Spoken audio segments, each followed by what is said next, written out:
Bismillahirrahmanirrahim. Assalamualaikum warahmatullahi wabarakatuh. Alhamdulillahi rabbil alamin.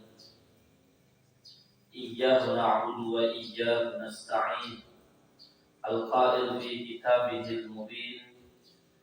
Wa nazzilu minal qur'ani ma huwa shifaa'un wa rahmatun lil mu'minin. Wassalatu wassalamu ala habibina wa syafi'ina wa maulana Muhammadin al-mab'uts rahmatan lil alamin. Al-qa'il bi hadithihi man yuridillahu bihi khairan yufaqihu fid din. Wa ala alihi wa ashabihi wa atba'ihi ila yaumiddin, amma ba'd.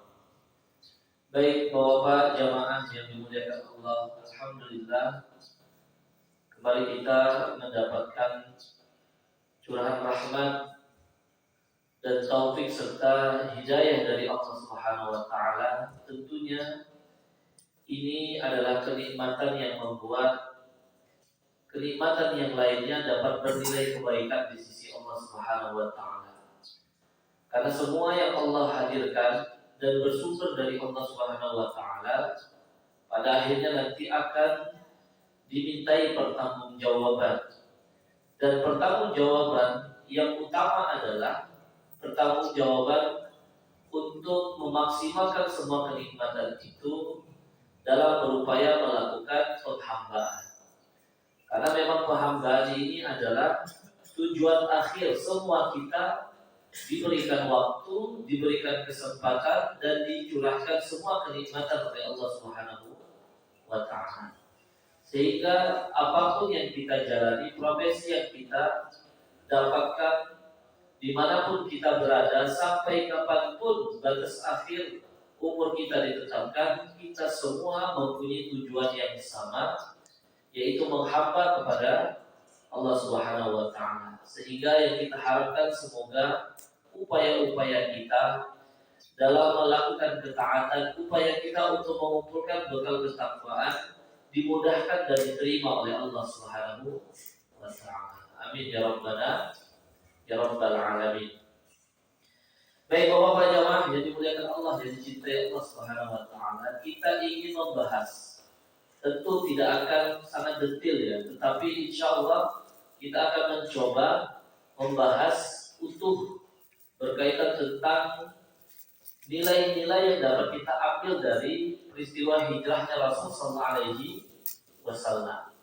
Karena memang peristiwa hijrah ini nilai-nilainya akan terus kekal. Kebaikan-kebaikannya akan terus relevan sampai hari kemudian bagi kita sebagai orang-orang yang memahami bahwa Al-Quran adalah pedoman. Karena memang peristiwa hijrah ini bahkan digambarkan oleh Allah Subhanahu wa taala, ditetapkan oleh Allah Subhanahu wa taala di dalam Al-Quran. Dan Al-Quran tentunya ketika diturunkan kepada Nabi Muhammad SAW sampai saat ini dan sampai nanti hari kemudian, itu akan terus terjaga. Tidak akan bercampur dengan hal-hal atau dengan nilai-nilai yang justru sesuai dengan hawa nafsu dan kepentingan manusia. Dan ini untuk memahamkan kepada kita bahwa Al-Quran itu akan terus memberikan nilai dan pedoman bagi semua hamba-hamba yang berupaya mengumpulkan bekal-bekal ketakwaan.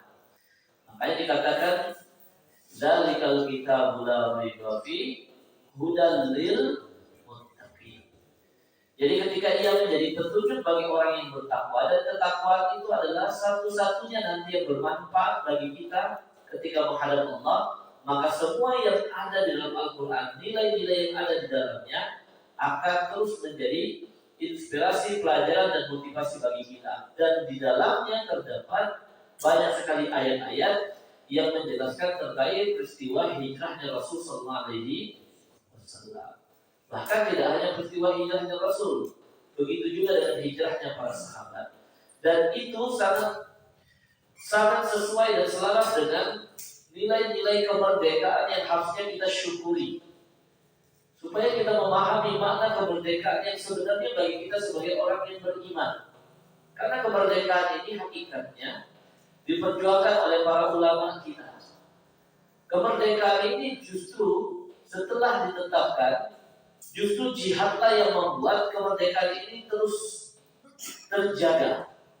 Maka kalau kita kembali kepada sejarah kemerdekaan kita sendiri, negara Republik Indonesia, setelah dinyatakan kemerdekaan itu, ya tentu itu juga atas dasar kontribusi yang besar dari para ulama-ulama kita, kontribusi yang besar dari para kiai, dari para intelektual muslim yang lainnya. Tetapi setelah disampaikan pernyataan itu tidak selesai.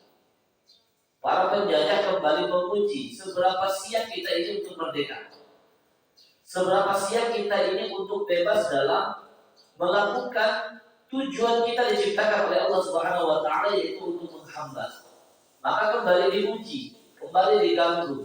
Maka presiden kita meminta kepada salah satu kiai, karena ini semacam memberikan pesan dan isyarat kepada kita yang benar-benar dapat berjuang menjaga kemerdekaan kita itu adalah orang-orang yang beriman, para ulama.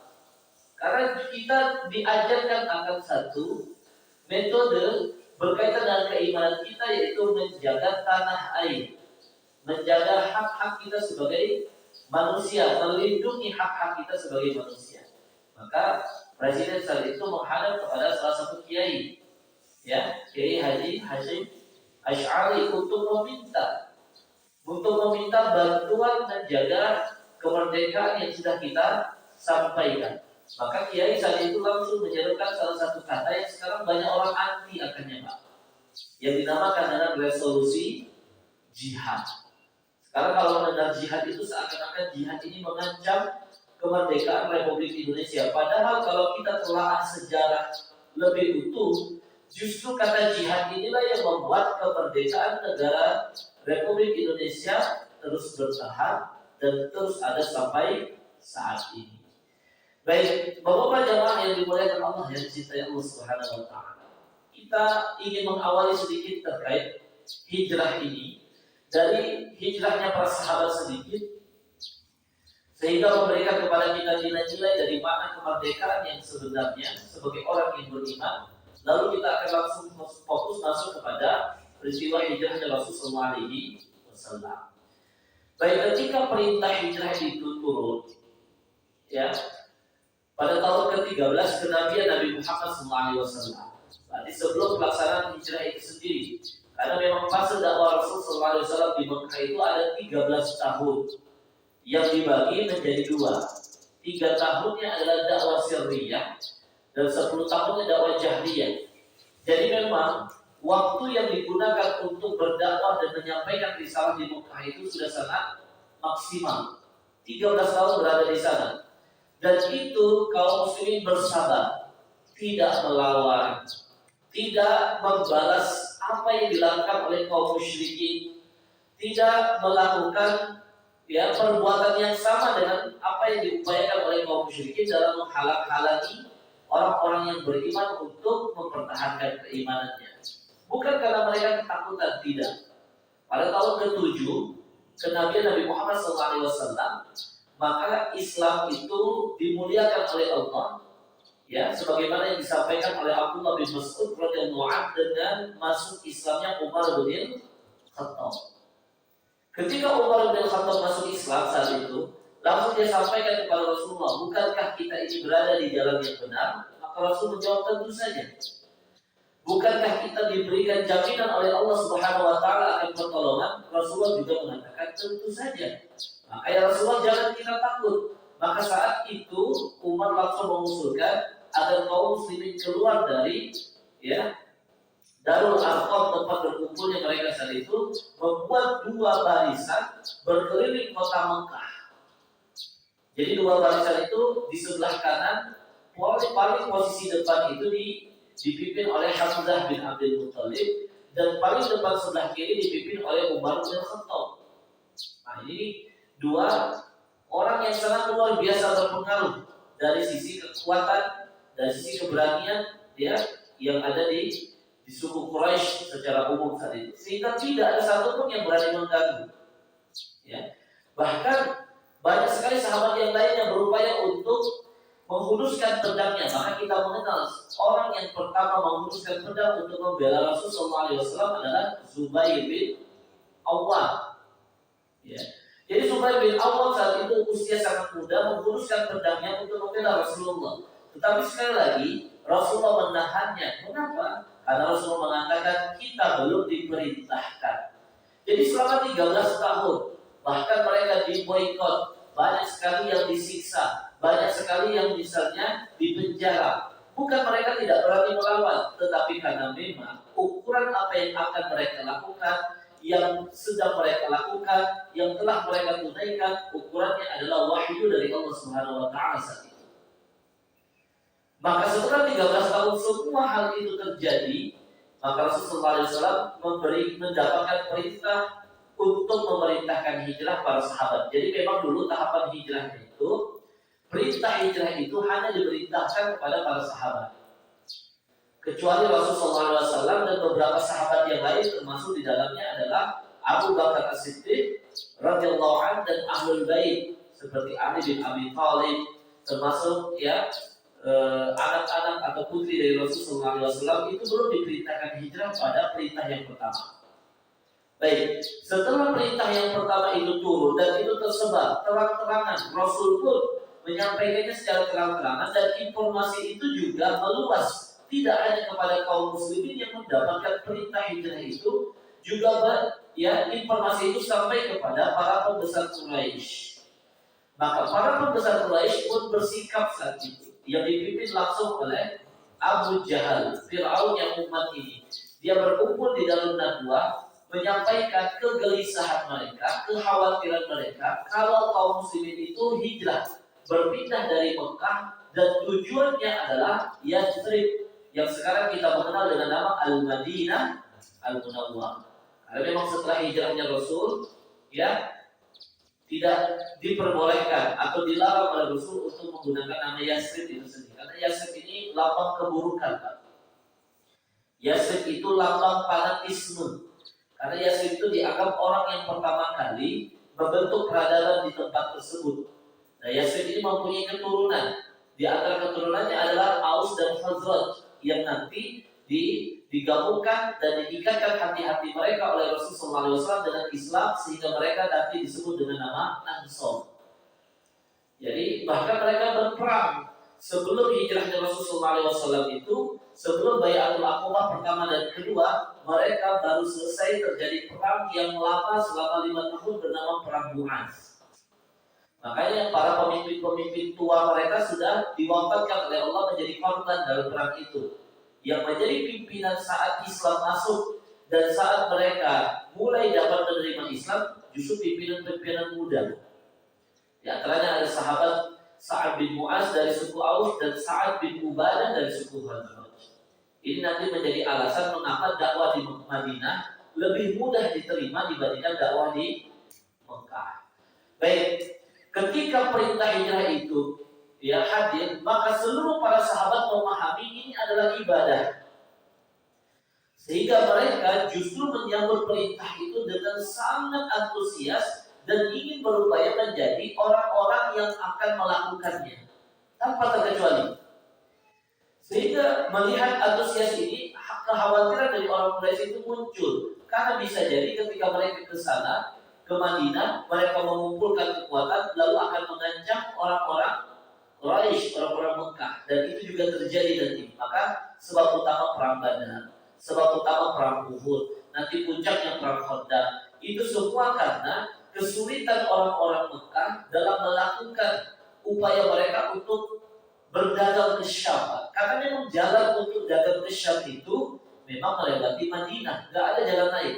Ada jalan alternatif, itu merugikan mereka. Karena yang tadinya jalan ke Syam itu perjalanan 1 bulan. 1 bulan pergi, 1 bulan pulang.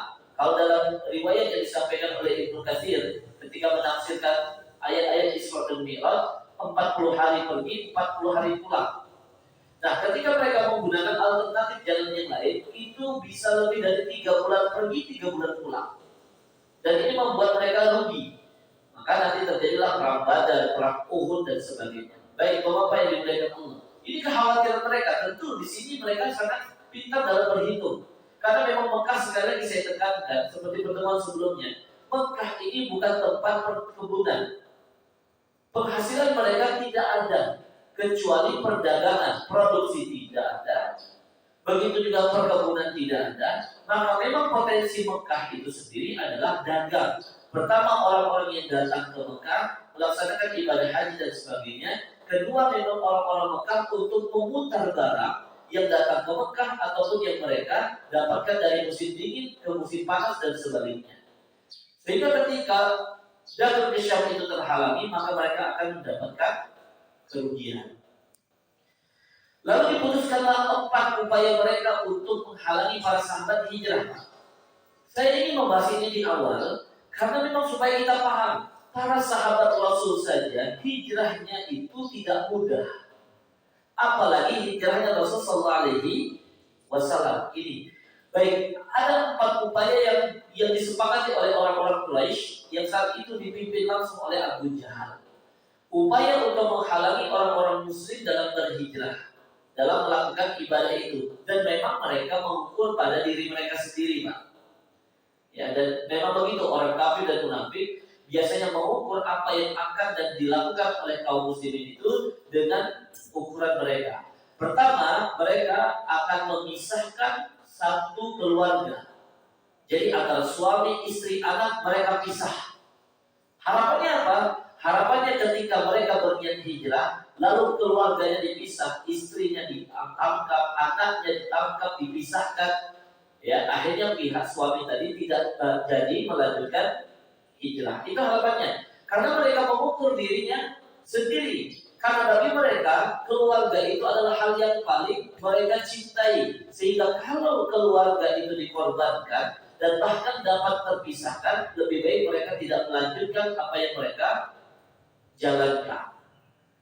Ya. Dan mereka tidak tahu ternyata kaum muslimin justru menggambarkan mereka merdeka dari semua apapun yang menghalangi mereka untuk beribadah kepada Allah. Ya, maka kisah yang pertama ini, upaya yang pertama dipisahkan keluarganya ini, kita akan mendapati keteladanan dan kepahlawanan yang di dalam sejarah dicatat kepada seorang sahabat bernama Abu Salamah, yang nanti istrinya Ummu Salamah akan menjadi Ummul Mukminin setelah syahidnya Abu Salamah. Ya. Jadi Abu Salamah ini dari Bani Makhzum, suku yang dianggap suku yang sangat berpengaruh di sana, dan di dalamnya memang terdapat Abu Jahal. Ketika Abu Salamah memutuskan untuk hijrah, maka keluarga itu sepakat ya agar Abu Salamah berhenti untuk berhijrah. Ummu Salamah diambil oleh pihak keluarganya, oleh pihak keluarga istrinya Abu Salamah tadi diambil. Nah, oleh karena itu, karena istrinya Abu Salamah diambil, pihak keluarganya Abu Salamah tidak menginginkan kalau anaknya Abu Salamah itu diambil oleh pihak istrinya, sehingga anaknya diambil oleh pihak mereka. Jadi Abu Salamah sekarang di tengah-tengah. Apakah dia akan hijrah atau dia akan menemukan fakta dia hijrah sendirian, istrinya di tempat keluarganya dan anaknya di tempat keluarganya Abu Salamah itu sendiri. Jadi terpisah. Dan itu pasti akan memberikan tekanan batin. Tetapi ternyata Abu Salamah tetap istiqomah untuk melakukan hijrah. Dia bahkan merelakan keluarganya. Karena memang yang ia pikirkan bahwa hijrah itu adalah ibadah. Hijrah itu adalah upaya untuk melakukan ketaatan di jalan Allah. Bahkan dia rela untuk mengorbankan apapun yang dia miliki, termasuk dirinya sendiri, untuk melakukan ibadah kepada Allah. Nah, ini mak merdeka.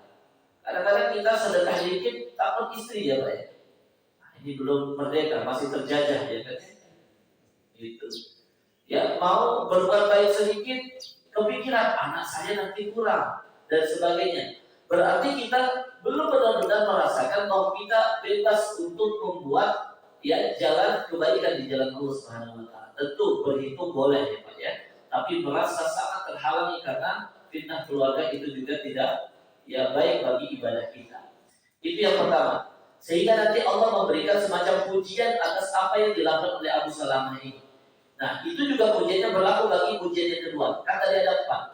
Yang kedua, upaya orang-orang Quraisy untuk menghalangi para sahabat hijrah itu dirampas harta-hartanya. Jadi semua hartanya dirampas. Mereka berhijrah tapi tanpa harta.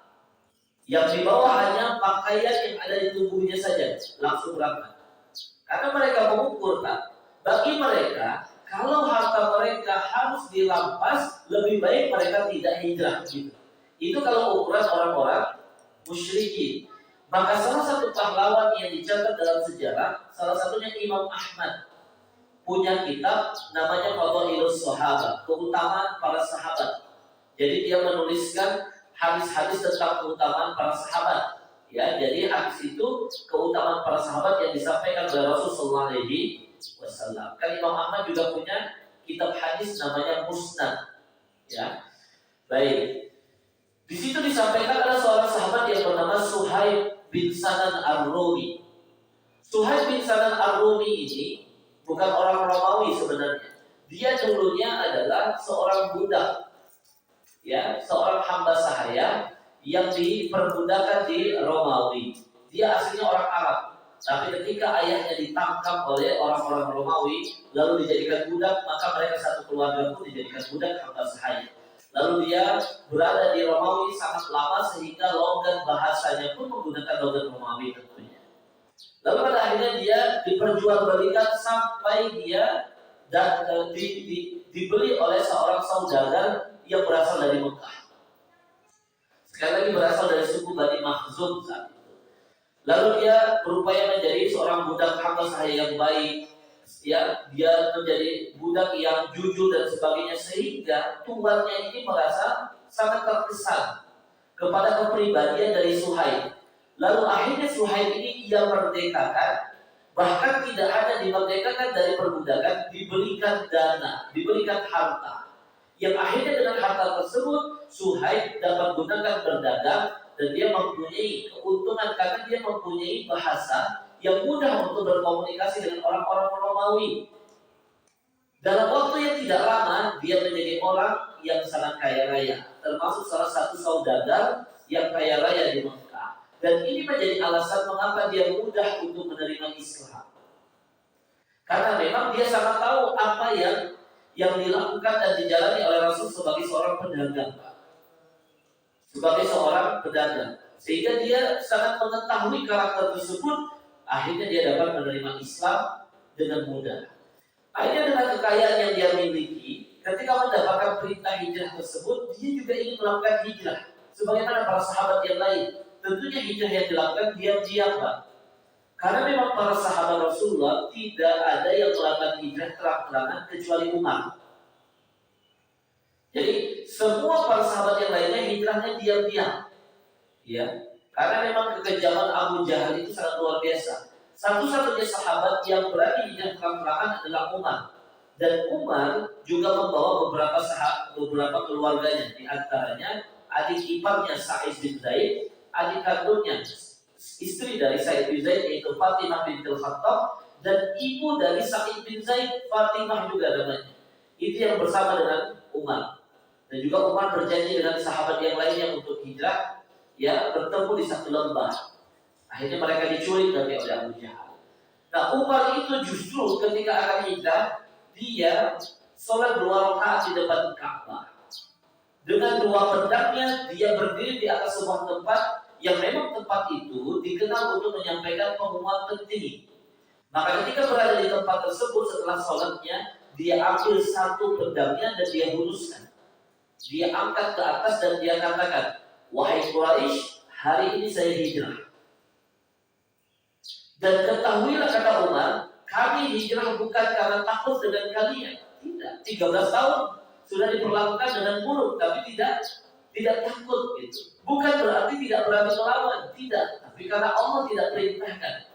Kami hijrah karena Allah yang berikan perintah." Maka kata Umar, kalau mau bukti, barang siapa yang ingin istrinya jadi janda, ingin anaknya jadi yatim, maka halangi saya di belakang bukit itu. Jadi bukan hanya hijrahnya terang-terangan. Umar kasih tahu dia mau lewat jalan mana. untuk menuju Madinah. Dan Umar kasih tahu, saya akan lewat bukit situ, halangi saya. Ada yang berani nggak? Nggak ada, Pak. Karena memang Umar ini selain punya keberanian, Umar itu juga mempunyai fisik yang sangat kuat, fisik yang besar. Jadi ukurannya kata para ulama sejarah itu, kalau Umar itu naik kuda perang ya Pak ya, bukan kuda kecil-kecil kayak kita keliling-keliling. Kuda perang, saking besarnya badan Umar itu kakinya hampir sampai ke tanah. Jadi kuat sekali fisik Umar bin Khattab Al-Faruq radhiyallahu anhu. Baik, kita kembali ke Suhaib. Jadi Suhaib ini akhirnya dia sebagaimana sahabat yang lain, dia juga hijrahnya diam-diam. Abu Jahal tahu persis kalau Suhaib ini seorang yang beriman pasti hijrah. Sehingga sebelum Suhaib itu pergi dari rumahnya, maka Abu Jahal dengan pasukan lainnya datang. Dan dia mengatakan, wahai Suhaib, engkau tidak akan dapat pergi, tidak akan dapat hijrah, ya, kecuali akan kami rampas semua hartamu. Ya. Bahkan di awal Abu Jahal itu diriwayatkan oleh Imam Ahmad, dia mencela Suhaib. Dia katakan, kamu itu dulunya seorang budak, lalu suku kamilah yang memuliakanmu, lalu engkau menjadi kaya, dan sekarang engkau akan membawa hartamu, tidak akan pernah bisa, gitu-gitu. Tetapi ya kan memang tadi Abu Jahal mengukur hal tersebut pada dirinya. Kalau Abu Jahal hartanya dirampas, lebih baik dia tidak melakukan hijrah. Dia tidak sadar ternyata Suhaib ini mempunyai keimanan yang bahkan dia rela mengorbankan semua yang dia miliki, bahkan darahnya, yang penting dapat melakukan perintah Allah Subhanahu wa taala. Maka dicatat dalam hadis riwayat Imam Ahmad dan ditekankan juga oleh Imam Muslim, Suhaib itu justru menjadikan ancaman Abu Jahal itu sebagai peluang untuk melakukan hijrah justru dengan aman. Dia mengatakan begini, Pak, ya Abu Jahal, itu, wahai Abu Jahal, aku punya ide, punya pandangan. In ja'altu lakum mali, seandainya saya berikan semuanya harta-hartaku untuk kalian, Abu Khaluna antum sabili, maukah kamu menjamin saya akan aman untuk hijrah? Abu Jahal merasa menang. Dia mengatakan, baiklah, tentu saja. Ya, yang penting harta kamu tinggalkan, kamu pergi dengan pakaian yang kamu gunakan, tanpa membawa yang lain, silahkan. Justru, ya, ketika Abu Jahal merasa menang, merasa bahagia, Suhaib bin Sanan Ar-Rumi merasa sangat gembira. Karena ketika sahabat-sahabat yang lain khawatir diculik, khawatir ditangkap, khawatir dipenjara, khawatir yang lainnya, Suhaib dapat hijrah dengan tenang. Kan enak Pak kalau ibadahnya tenang. Ya, akhirnya Suhaib pergi dengan nyaman. Tidak ada satu sahabat pun yang mengetahui perkara tersebut. Ketika Rasul nanti menyusul hijrah, lalu bertemu dengan Suhaib bin Sanan Ar-Rumi, Rasul itu suka memanggil Suhaib itu Abu Yahya. Kata para ulama, bukan karena dia mempunyai anak Yahya, tidak. Tapi karena ini pujian kepada Suhaib. Ya. Yahya itu adalah salah satu nabi yang dikenal di Romawi, di Bani Israel tentunya. Ketika Rasulullah bertemu dengan Suhaib, langsung dipeluk oleh Rasulullah SAW dengan mengatakan, Rabbi halbai ya Aba Yahya. Rabbi halbai. Ya. Negosiasi jual beli yang menguntungkan wahai Abu Yahya. Pertukaran yang menguntungkan wahai Abu Yahya. Suhaib bingung karena tidak ada yang mengetahui dan tidak ada yang menyampaikan. Tidak ada yang tahu, Pak. Suhaib justru bertanya, ya Rasul, kau tahu siapa yang memberikan informasi itu? Kan gak mungkin Abu Jahal ya Pak ya. Rasul mengatakan Allah yang menginformasikan. Dan Allah menurunkan ayat pujian untuk Abu Yahya dalam Al-Quran. Ya, dalam Al-Quran surat Al-Baqarah ayat 207 Allah sampaikan. Dan ini juga berlaku bagi Abu Salamah. Dan tentu Pak, Abu Salamah dan Suhaib ini adalah contoh. Berarti banyak sahabat yang lain yang serupa, yang mengorbankan keluarganya dan juga mengorbankan hartanya, yang penting dapat mudah untuk melakukan hijrah di jalan Allah. Itu maksudnya kata para ulama. Maka Allah berikan pujian dalam ayat itu, wa minan nas may yashri nafsahu batigha'a mardatillah wallahu ra'ufun bil ibad. Dan di antara manusia kata Allah, ada orang-orang yang mengorbankan, yang menukar, yang menjual bahkan dirinya, apapun yang dia miliki, ibtigha'a mardhatillah, untuk mendapatkan keridhaan Allah Subhanahu wa taala. Dia korbankan semuanya. Wallahu ra'ufun bil 'ibad. Dan Allah Maha Penyantun bagi hamba-hambanya. Pak, kita kalau tidak punya apa-apa, lalu kita mendapatkan santunan, dalam artian di sini pertolongan. Ya, misalnya kita dalam keadaan yatim, tidak punya apa-apa, lalu ada orang yang memberikan santunan, itu bahagia sekali, Pak.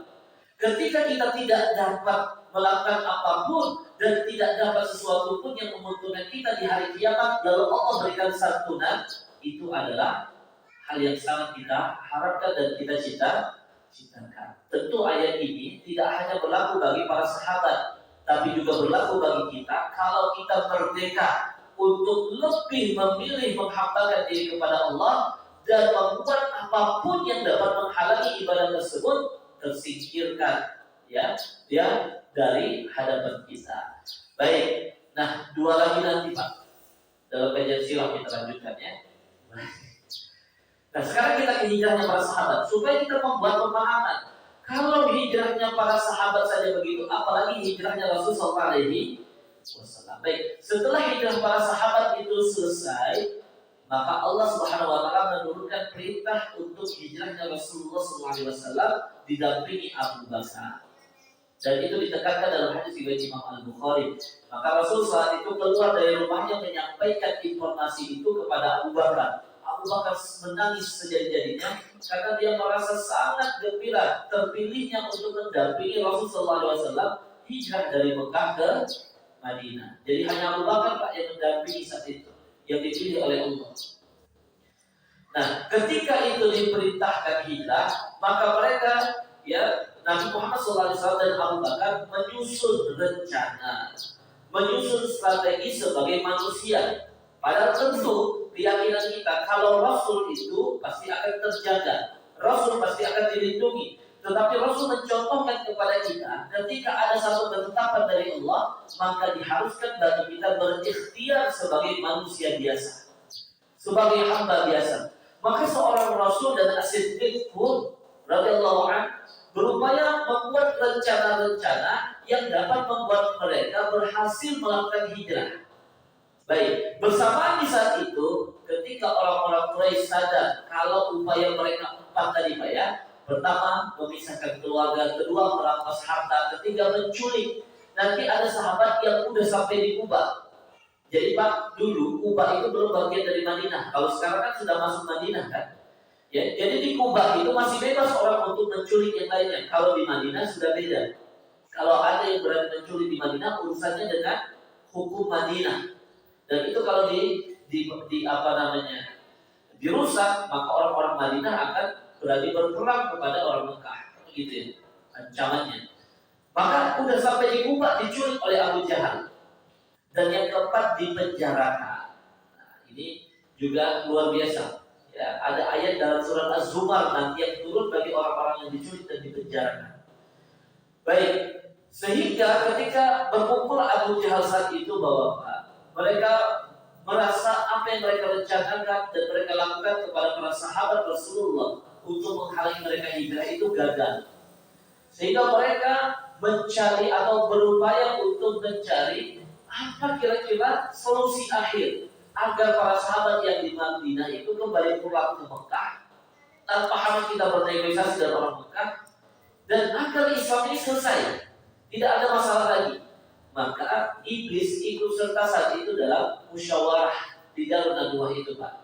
Dalam riwayat dikatakan iblis menyerupai orang tua dari daerah Najd. Najd itu sebelah sana lagi Taif, ya.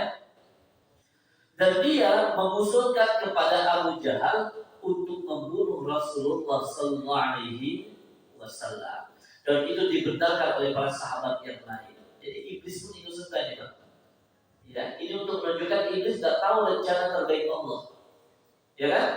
Tidak tahu rencana. Bahkan di beberapa peperangan, kalau di kaum muslimin, ya di perang perang Badar, kaum muslimin itu nanti dibantu oleh para malaikat sedangkan orang Quraisy terus didorong oleh syaitan. Itu nanti disampaikan dalam surah Al-Anfal. Jadi kalau kita bahas surah Al-Anfal, akan dapat kita pahami surah Al-Anfal kalau kita bahas kisah perang Badar. Jadi iblis saat itu mengusulkan untuk membunuh Rasulullah dan dianggap dengan membunuh Rasulullah selesai. Akhirnya apa Pak? Mereka membuat rencana yang dianggap secara logika manusia rencana ini terbaik dan tidak akan gagal. Apa itu?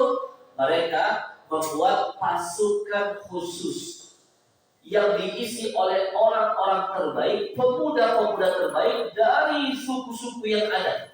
Jadi semua suku-suku itu memilih tokoh atau memilih pemuda terbaik, anak muda terbaik yang ahli dalam berperang, yang sangat cerdas dalam siasat dan sebagainya, untuk berkumpul menjadi pasukan khusus. Misi mereka hanya satu, yaitu membunuh Rasulullah SAW.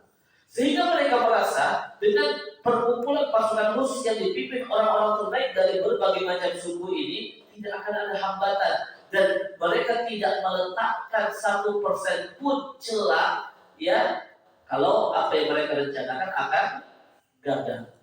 Ini makar mereka tentunya. Padahal mereka tidak sadar. Wa makaru wa makarullah. Wallahu khairul nakirin. Kan ini sunnah Pak, ini berlaku. Baik. Akhirnya strategi dari Rasulullah dan Abu Bakar berjalan, strategi dari orang Quraisy pun dilaksanakan. Akhirnya orang-orang Quraisy saat itu pasukan khususnya mulai menjalankan misinya, dan mereka sangat yakin misi ini nggak mungkin gagal. Karena memang ini diisi oleh orang-orang terbaik dari macam-macam suku, sehingga tidak mungkin gagal secara logika. Apalagi hanya membunuh Nabi Muhammad SAW. Akhirnya rumah Nabi Muhammad dikepung. Mulailah strategi Rasulullah dan Abu Bakar dilaksanakan. Strategi yang pertama, Rasulullah ingin membuat ketika keluarnya Rasul dari rumah tersebut, orang-orang Quraisy atau pasukan khusus itu beranggapan kalau Rasulullah berada di tempatnya, masih berada di tempatnya. Maka Rasulullah saat itu berijtihad, membuat satu upaya agar Ali bin Abi Thalib mengisi tempat tidur yang diketahui oleh pasukan khusus Quraisy tersebut kalau itu adalah posisinya Rasulullah SAW. Jadi di tempat tidur itu Rasulullah biasa berbaring. Ini untuk memahamkan kita Pak, pasukan khusus ini luar biasa mencari datanya. Sampai di mana Rasulullah tidur, kapan Rasulullah tidur, istirahat, dan mereka nanti akan menyerang. Warna apa selimutnya Rasulullah mereka tahu Pak. Berarti memang ini pasukan yang luar biasa hebat, ya kan? Baik, tapi mereka tidak sadar yang mereka hadapi adalah Allah. Baik, dia menggunakan selimut burdah dari Yaman berwarna hijau.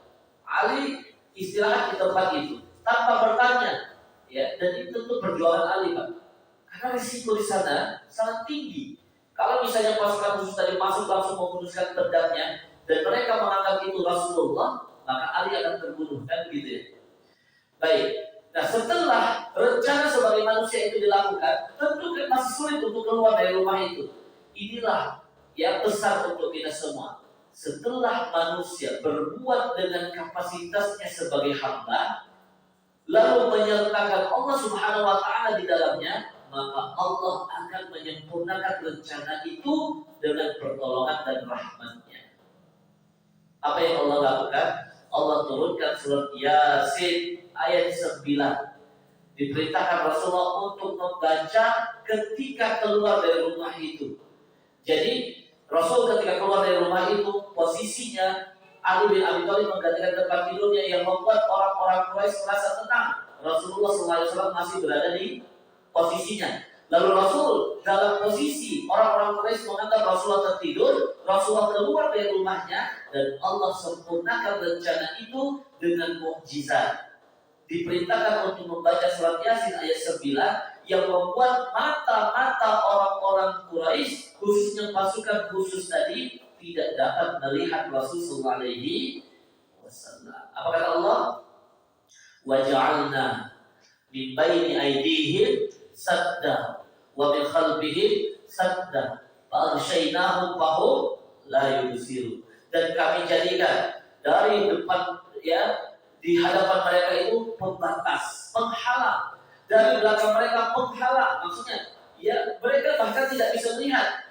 Ya, fa'alsyainahum fahum la yubsirun. Dibuat mereka mengantuk dan mereka tidak melihat ketika Rasulullah SAW pergi. Itu jadi ayat itu dibaca oleh Rasulullah ketika keluar dari rumahnya. Dan memang kata para ulama ada dua pandangan. Yang pertama, pasukan tadi ditidurkan. Yang kedua, bahkan mereka tidak tertidur, tetapi mereka tidak melihat Rasul keluar dari rumah tersebut, ya, menuju rumahnya Abu Bakar dan mereka melanjutkan perjalanan. Baik, itu rencana yang pertama, ya Pak ya. Kalau kita lihat ini kan luar biasa sederhana ya Pak ya, sebagai rencana manusia. Hanya Ali diperintahkan untuk tidur di tempat tersebut supaya Rasulullah punya waktu setelah keluar dari rumahnya dan Abu Bakar untuk mencari tempat lainnya. Dan mereka sudah menyiapkan rencana yang selanjutnya. Ya, tapi ternyata di balik kesederhanaan rencana sebagai manusia, Allah mudahkan, Allah sempurnakan dengan bantuannya. Bahkan contohnya di perang Badar itu ya Pak ya, di perang Badar itu bahkan kaum muslimin merasa ada salah satu sahabat yang menyampaikan ketika dia berhadapan dengan beberapa musuh sekaligus, dia merasa sangat mudah seperti melawan anak kecil. Bahkan ketika dia mau menebas leher dari musuhnya tersebut ketika sudah tersudut, ternyata pedangnya belum sampai kepala orang kafir itu sudah terputus dan di lehernya bekas lukanya seperti bekas luka bakar. Sehingga Rasulullah SAW menyampaikan, dan itu juga ditekankan dalam surah Al-Anfal, kalau itu tugasnya malaikat. Jadi Rasul bahkan mengatakan setelah perang Badar itu, maukah kalian saya informasikan mana korbannya para malaikat dan mana korbannya kalian? Tentu kata sahabat ya Rasulullah.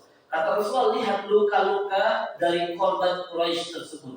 Kalau lukanya ada bekas bakar, ya, maka itu korban malaikat. Dan sebaliknya kalau tidak berarti itu korban kalian. Mengapa terbakar? Karena malaikat menggunakan pedang dari api neraka. Maka mayoritas dari 70 korban dari perang Badar itu mayoritasnya terluka dan mempunyai luka bakar. Dan itu menunjukkan kalau mayoritas korban itu ya dihabisi oleh para malaikat. Jadi sangat mudah. Di balik kesederhanaan rencana, kalau itu Allah disertakan, maka ikhtiar manusia Allah sempurnakan dengan bantuan Allah Subhanahu wa Ta'ala. Nanti kita ambil hikmah yang lain. Baik, kita lanjutkan. Setelah rencana itu berhasil, masuk ke rencana lainnya. Di sisi lain, pasukan khusus itu ketika masuk lalu ya ingin membunuh orang yang berada di bawah selimut karena mereka menganggap itu Nabi Muhammad. Tetapi Allah buat hati mereka terketuk untuk membuka terlebih dahulu, sehingga ketika membuka mereka dapati bukan Rasulullah tetapi Ali bin Abi Thalib, ya kan Pak? Akhirnya Ali pun selamat. Nanti menyusul hijrahnya setelah sampai Rasulullah SAW. Apa yang terjadi? Orang Quraisy jadi panik karena memang mereka dari awal tidak meletakkan satu opsi pun kalau misi mereka gagal. Pernah nggak Bapak kayak gitu? Kalau udah ada rencana liburan, rencana ini, dan kita tidak menyertakan satu kemungkinan pun kalau itu tidak berjalan, tidak terlaksana. Lalu lupa mengucapkan insya Allah yang memberikan jaminan kebaikan di masa yang akan datang. Nah, ini bukan menjadi adat kita sebagai orang yang beriman. Akhirnya mereka paniknya mereka sehingga mereka langsung menyebar ke jalan-jalan menuju Madinah. Jadi banyak sekali jalan-jalan opsi menuju Madinah Al-Munawwarah tentunya. Ya, akhirnya mereka terus berjalan karena menurut mereka Nabi Muhammad sudah mengarah ke Madinah. Maka mereka segera dengan pasukan terkuat, pasukan kendaraan tercepatnya ingin ya menyusul Rasulullah SAW. Ya, itu rencana mereka. Akhirnya setelah 3 hari mereka gagal. Mereka tidak mendapatkan Rasulullah, tapi mereka tidak berhenti dan membuat satu sayembara. Abu Jahal langsung mengumumkan dan mengirimkan ke semua suku-suku Arab bahwa barang siapa yang dapat membawa Muhammad hidup atau mati ke hadapan kami, maka kami akan berikan untuknya 100 unta merah yang matanya berwarna hitam. Jadi kalau unta merah itu unta yang paling tinggi nilai dibandingkan unta yang lain. Dan nilai yang paling tinggi di onta merah itu kalau matanya berwarna hitam, menunjukkan onta itu betina yang sedang hamil. Itu nilai yang paling mahal, Pak. Jadi ibaratnya sekarang kendaraan yang paling mahal di zaman sekarang itu gak sedikit, 100, sehingga membuat orang-orang Arab lainnya pun berupaya untuk menangkap Nabi Muhammad SAW. Sampai ketika Nabi Muhammad sudah berada di gerbang Madinah, sudah berada di Kuba sekalipun, nanti ada pasukan yang berupaya untuk menangkap Rasulullah. Baik. Nah, ketika orang-orang Quraisy tadi panik, akhirnya membuat sayembara mencari Rasulullah ke arah Madinah. Rencana yang kedua dilakukan, Rasulullah dan Abu Bakar memang tidak langsung mengarah ke Madinah, tapi justru mengarah ke sebaliknya. Jadi kalau Madinah itu mengarah ke Syam, justru Rasulullah SAW dan Abu Bakar mengarah ke Yaman. Tepatnya saat itu ke sebuah gunung dan sebuah bukit, dan di situ ada gua yang bernama Gua Sur. Jadi justru Abu Bakar dan Rasulullah menghadap ke arah sebaliknya, bukan ke Madinah, tetapi ke arah Yaman sebaliknya. Beristirahat di sana 3 hari di sebuah gua yang kecil, dalamnya dan tingginya itu hanya 1,5 meter, 1,5. Jadi sangat kecil, sangat kecil tempatnya, sangat mudah ditemukan. Tapi ini kalau menurut kita sebagai manusia, ide dan rencana yang sangat brilian. Apalagi ketika Rasulullah SAW dan Abu Bakar As-Siddiq radhiyallahu anhu berada di Gua Sur, mereka juga menjalankan misi secara terorganisir dengan baik. Abu Bakar menunjuk anaknya Abdullah bin Abi Bakar As-Siddiq untuk mencari informasi apa yang terjadi di Mekah dan memberikannya pada malam hari kepada Abu Bakar dan Rasulullah SAW di Gua Sur. Dan itu berjalan dengan baik selama 3 hari tanpa hambatan. Lalu Abu Bakar juga meminta kepada anak perempuannya yang bernama Asma binti Abi Bakar untuk menjaminkan makanan bagi Rasulullah SAW dan Abu Bakar. Maka itu pun berjalan dengan baik. Bahkan Asma itu kan punya ikat pinggang, Pak, untuk mengikat kainnya, pakaiannya seperti itu. Akhirnya disobeknya ikat pinggang itu menjadi 2. Satunya dia ikatkan untuk pakaiannya, satunya lagi dia ikatkan untuk makanan dan dimasukkan ke dalam pakaiannya supaya tidak terlihat. Makanya nanti Asma itu mendapatkan julukan Zatun Nitalqain, pemilik 2 sabuk, pemilik 2 ikat pinggang. Baik. Bapak yang dimuliakan Allah, nanti Asma ini menikah dengan Zubair bin Awwam. Nah, dan itu juga berjalan dengan baik selama 3 hari tanpa hambatan. Dan untuk membuat jejak-jejak mereka itu tertutupi, maka Abu Bakar kembali membuat rencana. Ada seorang pembantunya yang bernama Amir bin Buhairah. Dia mengembalakan kambing-kambingnya untuk menutupi jejak dari Abdullah dan Asma binti Abi Bakar tadi menuju Gua Sur, sehingga tertutupi, Pak, hilang. Dan di sisi lain, dia juga menyiapkan kendaraan yang akan digunakan oleh Rasulullah SAW dan Abu Bakar untuk hijrah dari Mekah ke Madinah. Karena biasanya memang kendaraan yang akan digunakan saat itu unta. Kalau itu akan digunakan untuk perjalanan jauh, maka harus diberikan makanan yang khusus, harus disiapkan supaya bisa melaju dengan baik. Di rencana yang terakhir, dia juga menyewa seorang kafir. Dan uniknya orang kafir ini adalah budaknya dari Bani Makhzum. Pemimpinnya adalah Abu Jahal yang bernama Abdullah bin Uraiqid. Abdullah bin Uraiqid ini orang yang sangat memahami jalan-jalan menuju kota Madinah, jalan-jalan alternatif yang dianggap akan lebih aman dibandingkan jalan yang biasa dilewati oleh orang-orang Quraisy. Jadi kalau kita kayak Google Maps-nya sekarang, cari jalan alternatif. Jadi ini kalau menurut kita sebagai manusia, wah, ini rencana yang sempurna, rencana yang brilian, rencana yang luar biasa. Yang membuat orang-orang Quraisy akhirnya sibuk ke sana, sedangkan Rasulullah justru masih berada di Gua Sur. Ketika orang Quraisy merasa sudah putus asa, karena ukurannya 3 hari, Pak. Kalau 3 hari berarti Rasulullah sudah selamat di Madinah. Ternyata 3 hari Rasulullah baru mau jalan dari Gua Sur menuju Madinah. Ini kan luar biasa rencananya. Tetapi ternyata di balik rencana yang sangat luar biasa yang dilakukan oleh hamba, masih ada potensi untuk gagal. Masih ada ruang untuk tidak berhasil. Saat itu ada sekelompok pasukan khusus tadi, akhirnya mereka mengarah juga ke Yaman, dan mereka sampai di depan muka gua Sur. Gua yang kecil Pak, kalau Bapak insya Allah haji dan umrah ya. Yang belum insya Allah saya doakan sana insya Allah ya, akan melihat betapa sederhananya gua Sur itu. Bahkan 2 orang masuk ke sana, saking khawatirnya Abu Bakar itu gemetar. Dia ketakutan, yang dia khawatirkan bukan dirinya, tapi keselamatan Rasulullah. Sampai Rasulullah tenangkan waktu itu, dan Abu Bakar membisikkan kepada Rasulullah kata-kata begini Pak. Ya Rasulullah, lau nazaru ila qadamaihim, seandainya mereka melihat kaki mereka saja.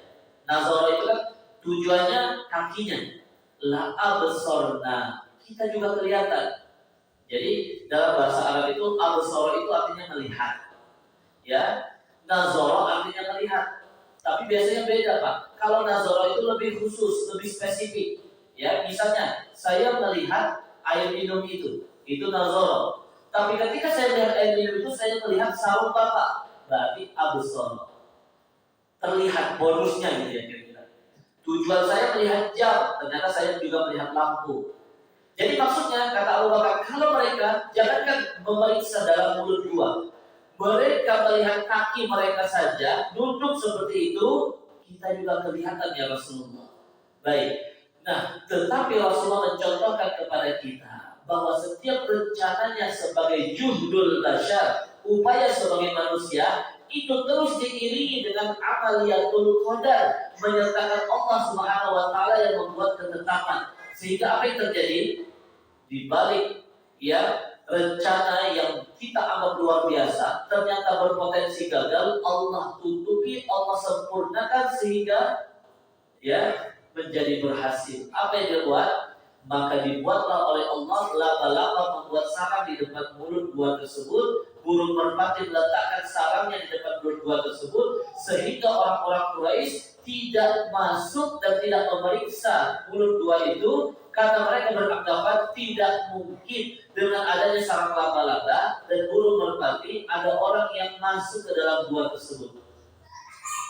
Akhirnya apa? Mereka pergi. Dan ini kisahnya Allah kekalkan di dalam surat At-Taubah. Ya, di dalam surat At-Taubah ayat 40 yang bahkan ada kata-kata yang Allah kekalkan dari Rasulullah menjadi kata-kata yang juga memotivasi kita. Apa kata-katanya Pak? La tahzan, innallaha ma'ana. Jangan bersedih, gak usah khawatir, Allah membersamai kita. Nah, jadi ini ya memberikan pesan kepada kita, semua masalah yang kita hadapi itu, setelah kita berupaya untuk menghadapinya dengan kapasitas kita, dengan kemampuan kita, tapi dihadapinya masalah tersebut, terselesaikannya masalah tersebut, itu bukan karena kecerdasan kita Pak sebenarnya. Bukan karena kita punya kemampuan lebih, bukan karena kita punya kemampuan hebat. Itu semua akan dapat kita hadapi dengan maksimal dan baik jika kita Allah sertakan, jika kita menyatakan Allah di dalamnya. Jadi sehebat apapun rencana kita, kalau ada masalah, saya ini adalah orang yang banyak sekali, ya, orang yang bisa bantu saya Ustaz. Kalau saya kurang duit, ada yang bisa bantu. Kalau saya kurang ini, ada yang bisa bantu. Lalu kita merasa kehebatan kita itu akan menyelesaikan semua perkara, maka nanti akan ditampakkan oleh Allah banyak sekali hal-hal yang justru membuat kita kecewa setelahnya, yang tidak akan membuat kita kecewa kalau semua yang kita miliki, potensi yang kita miliki untuk menghadapi masalah yang Allah tentukan, kita sertakan Allah di dalamnya. Baik, akhirnya apa? Berhasil. Rencana itu berjalan dengan baik, bukan karena hebatnya Abu Bakar dan Rasulullah tentunya sebagai manusia, tapi karena memang mereka menyempurnakan rencana itu dengan menyertakan Allah. Nah, ini merdeka Pak. Ya kan? Akhirnya apa? Mereka mulai melakukan perjalanan.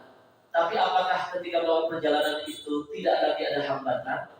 Dengan upaya mereka ada yang menunjukkan jalan alternatif, dengan ya kendaraan mereka yang sudah siap, ternyata dalam perjalanan mereka masih berhadapan dengan banyak masalah. Di antaranya, kan tadi ada sayembara tuh.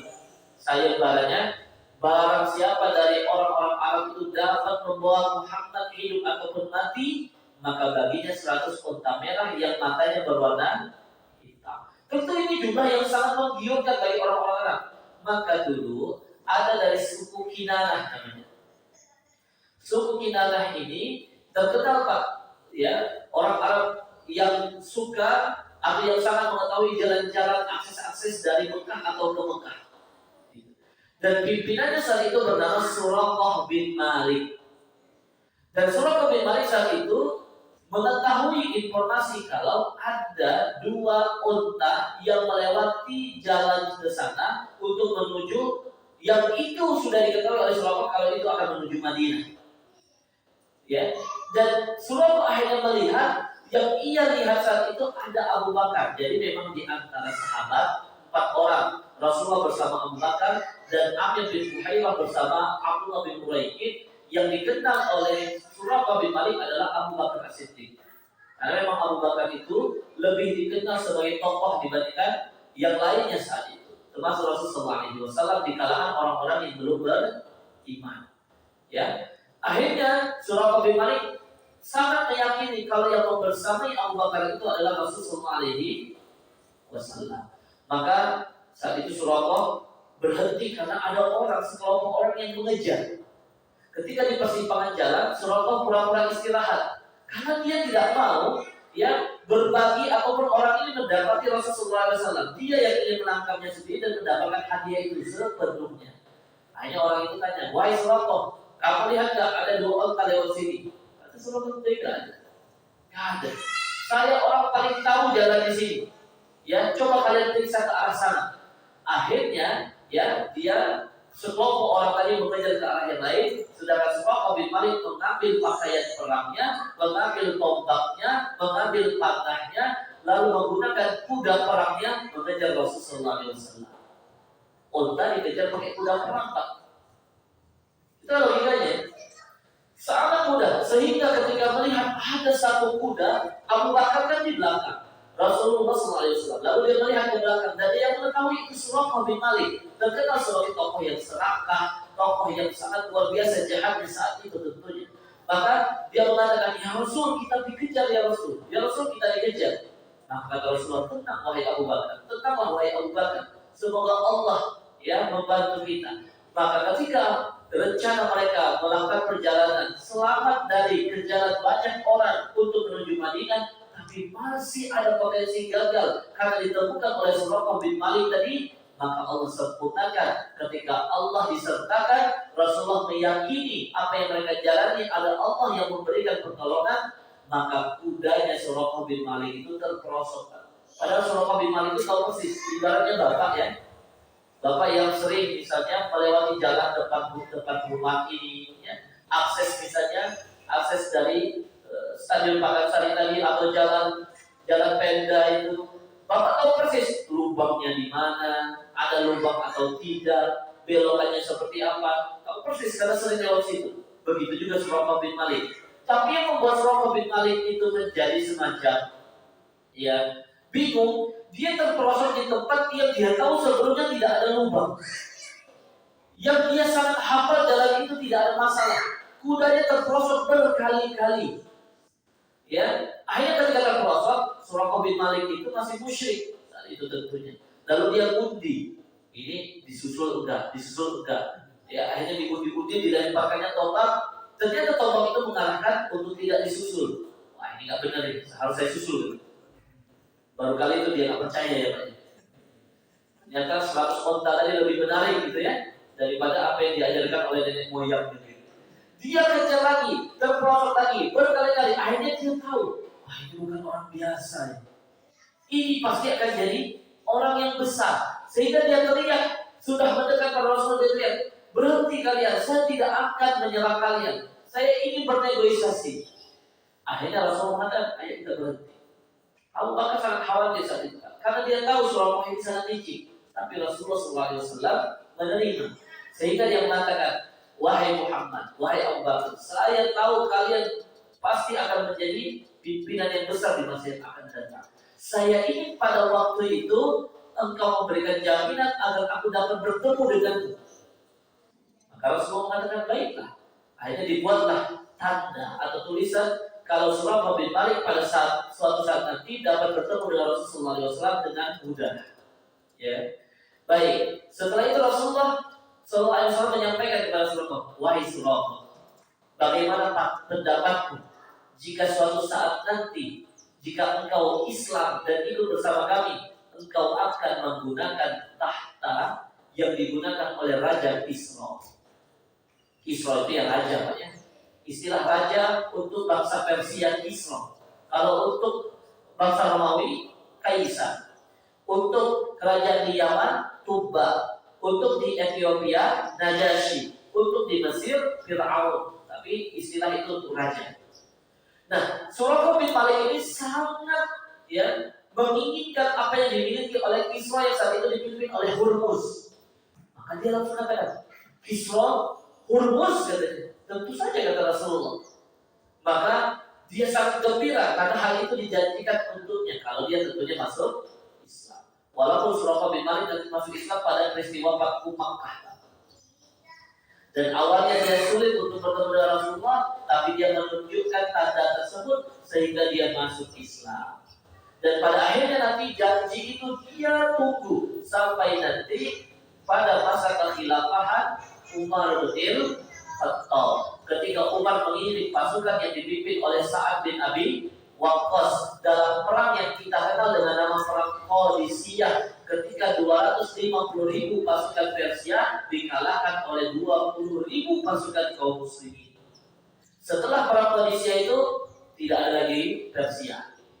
Dan ketika itu langsung dikirimkan oleh Sa'ad bin Abi Waqqas harta-harta yang dimiliki oleh rajanya dan sebagainya kepada Umar. Umar tak mau mengkawin tangannya, Pak. Akhirnya Umar gunain tongkatnya. Ketika diperiksa harta tersebut ada mahkota, gelang, dan kalau tanda kekaisaran dari Kisra. Langsung Umar bin Khattab ingat apa yang disampaikan oleh Rasulullah SAW untuk Suraqah. Dipanggillah Suraqah saat itu, diberikanlah apa yang dijanjikan oleh Rasulullah, dan Suraqah menangis dan mengatakan Rasulullah SAW benar-benar seorang nabi, benar-benar seorang utusan. Jadi Suraqah bin Malik saat itu dibuat oleh Allah Subhanahu wa taala gagal, tapi belum masuk Islam. Belum masuk Islam. Akhirnya terus berjalan. Terakhir. Ketika sudah sampai di Kuba, kita tutup dari kisah ini. Ketika sudah sampai di Kuba, berarti kan hanya beberapa saat lagi nyampe ke tujuan. Tetapi ternyata sesampainya di Kuba, sebagaimana ada seorang sahabat namanya Ayyash bin Abi Rabi'ah. Dia saudara seibu dengan Abu Jahal. Jadi beda ayah sama ibunya. Gitu ya.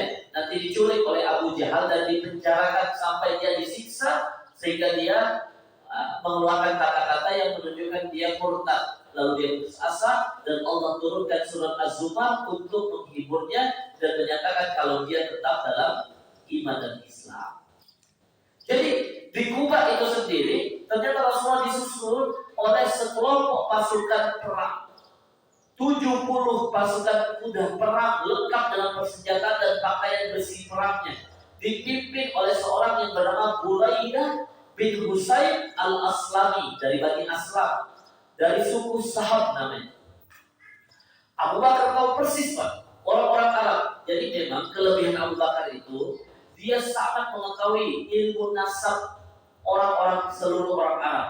Dan itu menjadi salah satu persyaratan untuk sangat dikenal oleh orang-orang Arab. Jadi sebelum masuk Islamnya, Abu Bakar itu sudah punya majelis di rumahnya di Bani Taim.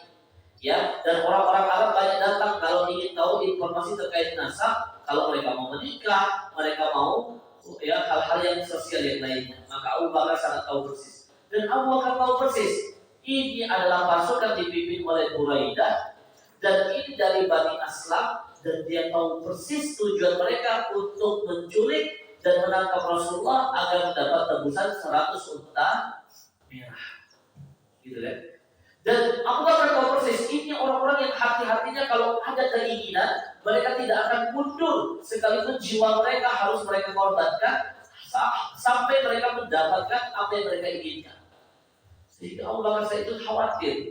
Kan sekali lagi kekhawatiran Abu Bakar bukan keselamatan dirinya. Kekhawatiran Abu Bakar akan keselamatan Rasulullah. Tetapi Rasulullah kembali membuat tenanglah, wahai Abu Bakar, tenang. Lalu Rasulullah berinteraksi dengan Buraidah dan mengatakan, dari mana engkau? Siapa namamu? Buraidah. Ya Abu Bakar, Barudah al-Amr. Barudah itu berarti dingin. Ya, dingin perkaranya. Maksudnya apa?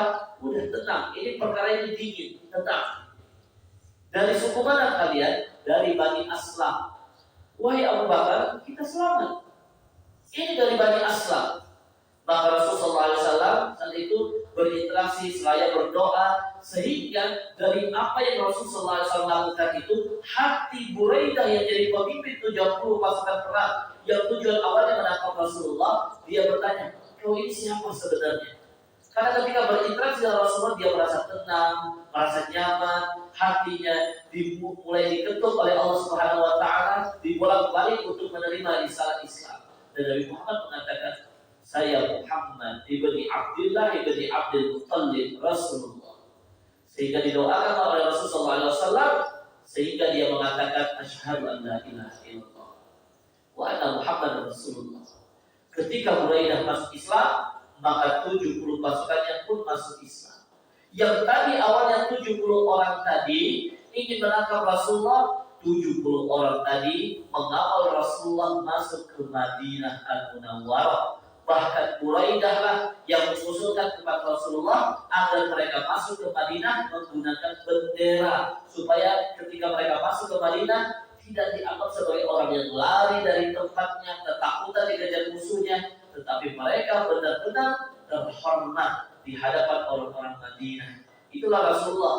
Ya, bahkan Rasulullah nanti di Kuba itu ditemui oleh sahabat mulia yang bernama Talha bin Ubaidillah yang baru pulang dari Syam. Ya, akhirnya dia tahu perintah hijrah, enggak lagi dia pulang ke Mekah, langsung dia ikut serta dengan Rasulullah ke Madinah ketika ketemu di Kuba. Dan Rasulullah diberikan hadiah oleh Talha berupa pakaian berwarna putih berasal dari Syam.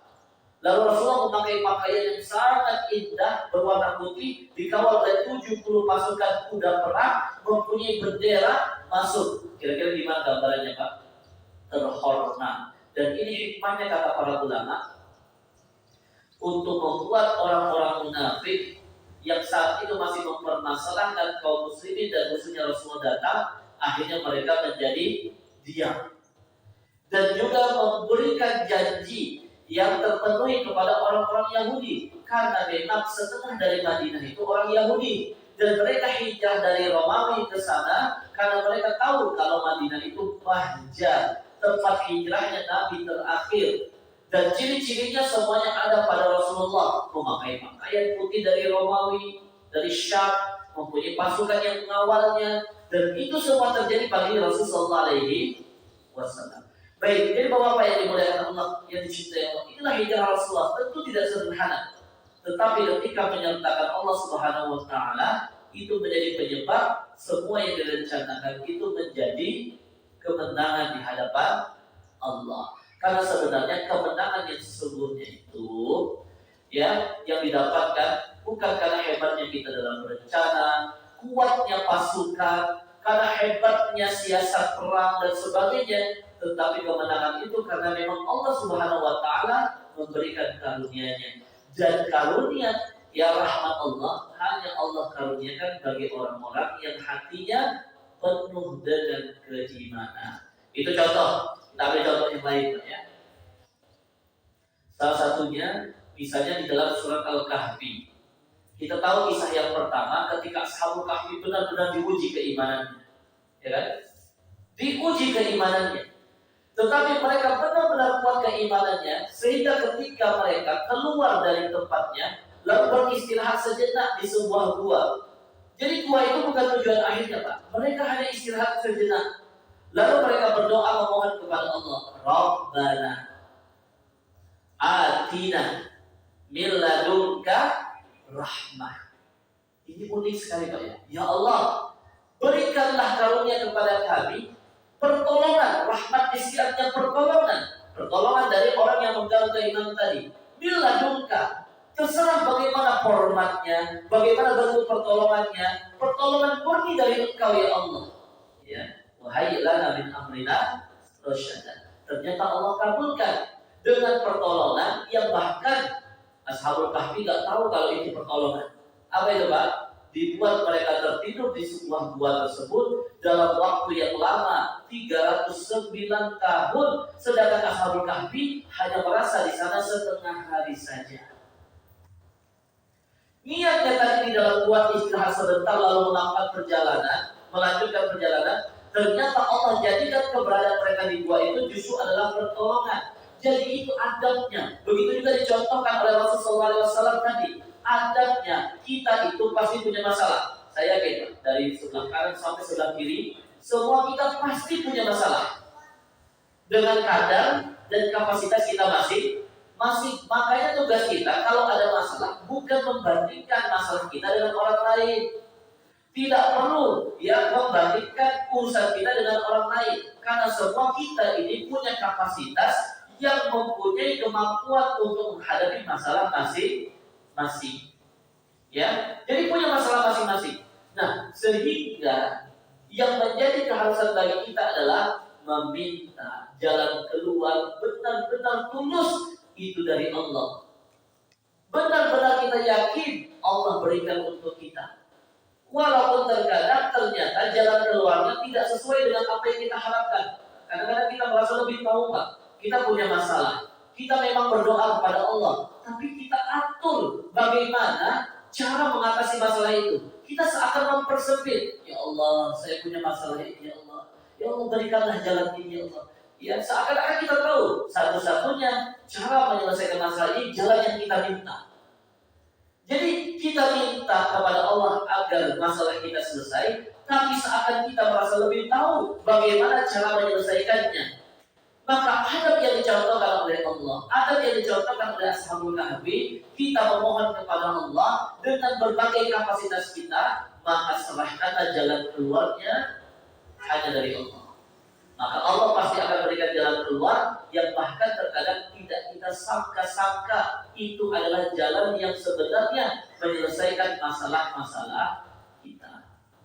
Yang kedua, ketika kita ingin menjadi hamba yang benar-benar diberikan rahmat, diberikan kebaikan oleh Allah Subhanahu wa taala, diberikan pertolongan oleh Allah Subhanahu wa taala, maka kita harus memerdekakan diri kita dari semua perkara yang membuat kita tidak dapat melaksanakan perintah Allah. Maka banyak ayat yang menyampaikan keluarga kita, anak istri kita, harta kita itu fitnah. Apa maksud fitnah di sini, Pak? Ujian dalam apa? Ujian dalam hamba, ujian dalam beribadah kepada Allah. Maka kalau kita masih terbelenggu dengan ujian itu, berarti kita belum merdeka. Karena kemerdekaan dalam Islam yang sebenarnya adalah ketika kita bebas memilih untuk lebih taat, untuk lebih memperbaiki diri, untuk lebih memaksimalkan perintah-perintah Allah Subhanahu wa taala. Yang ketiga dan terakhir, kalau tadi kan kita sudah menyerahkan kepada Allah, kita berupaya untuk menjadikan setiap masalah yang kita hadapi, setiap apapun yang kita lalui, kita serahkan Allah yang memberikan jalan keluar. Dan yang kedua tadi, kita berupaya untuk memastikan bahwa Allah Subhanahu wa taala memberikan rahmat kepada kita, memberikan pertolongan untuk kita semua. Kalau kita benar-benar dapat merdeka dari semua hal yang dapat mengganggu kita untuk beribadah kepada Allah. Yang terakhir, dalam menjalani ujian kita yang sebenarnya yaitu menghamba kepada Allah, kita harus melakukan segenap upaya kita sebagai manusia. Ikhtiar kita sebagai manusia. Setelah itu, ketika kita menghadapi masalah, menghadapi apapun, tentu ujian kita yang sebenarnya adalah ahsanu amalan, beribadah dengan ihsan kepada Allah. Maka kita berupaya untuk profesional, berupaya untuk maksimal. Ikhtiar kita di tengah keterbatasan kita, di tengah banyak kekurangan kekurangan kita terus dapat berupaya memperbaiki diri. Tapi kunci setelahnya adalah jangan lupa sertakan Allah. Apapun Pak, ya bahkan kita sujud pun jangan lupa minta tolong pada Allah agar khusyuk sholat kita. Minta tolong kepada Allah agar baik ibadah kita. Minta tolong kepada Allah agar dapat terus berzikir, agar dapat terus bersyukur. Itu yang dicontohkan oleh Rasul ketika mengarahkan kepada Muaz bin Jabal akan sebuah zikir yang tidak boleh ia tinggalkan di setiap akhir sholatnya. Allahumma a'inni ala zikrika wa syukrika wa husni ibadatik. Ya Allah, bantulah aku, gitu ya.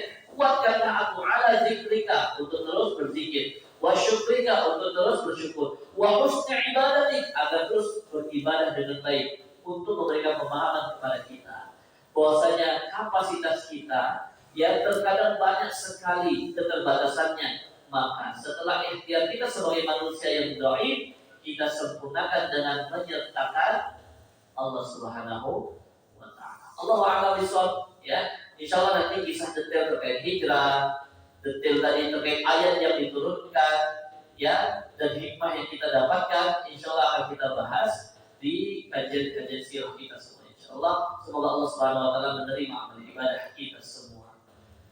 Baik, itu saja mungkin yang bisa disampaikan, ya. Saya tutup, saya akhiri, ya.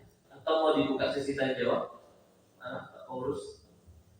Ini udah 6:30 soalnya. Kalau maghrib kajiannya kan ada was-was. Karena kalau azannya udah di luar berkumandang, tampaknya udah gelisah. Ini masih tenang aja, padahal udah sejam setengah. Iya. Baik, tutup. Baik, mungkin kita cukupkan ya Pak ya.